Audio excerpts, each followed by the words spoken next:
Not looking for leverage, but fairness. Donald Trump defends new tariffs on countries days after Donald Trump unveiled his revised list of tariffs on more than a dozen countries.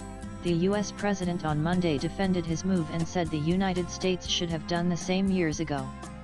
He also said he was not looking for leverage, but for fairness. Speaking to reporters, Trump also said that with the tariffs imposed, the United States will have a lot of money coming in. Trump also said some Americans could get some kind of dividend or distribution of money as a result of tariffs being imposed on U.S. trading partners. We're going to pay down debt.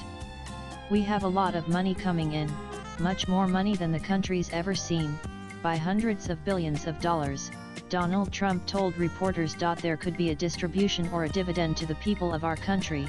I would say for people that would be middle-income people and lower-income people, we could do a dividend, but one of the things we're gonna be doing is reducing debt, the US president said. But we have hundreds of billions of dollars pouring into our country now, we should have done this many years ago. And I did it in my first term with China, we didn't get to the rest because COVID hit. But China was paying us hundreds of millions of dollars in tariffs, and we did it then.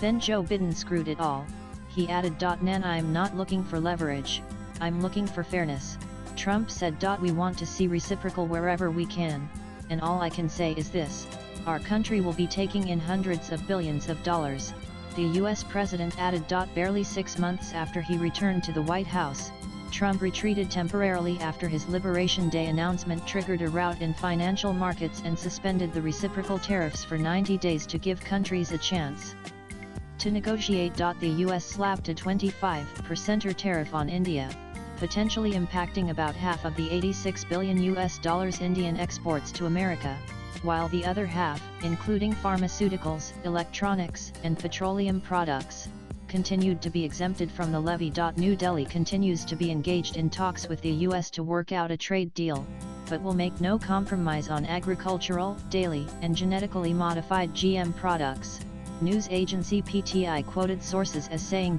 For the sixth round of talks, the US team is coming to India on August 25.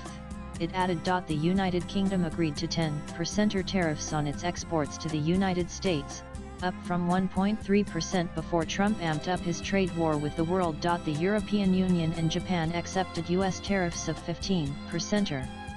Those are much higher than the low single-digit rates they paid last year, but lower than the tariffs he was threatening, 30% on the EU and 25% on Japan. Also, cutting deals with Trump and agreeing to hefty tariffs were Pakistan, South Korea, Vietnam, Indonesia, and the Philippines. Even countries that saw their tariffs lowered from April without reaching a deal are still paying much higher tariffs than before Trump took office. Swipe left for next video. Angola's tariff, for instance, dropped to 15% from 32% in April, but in 2022 it was less than 1.5%. Also read. They are where they have to be. Trump on US nuclear submarines position amid Russia tensions. Latest blogs.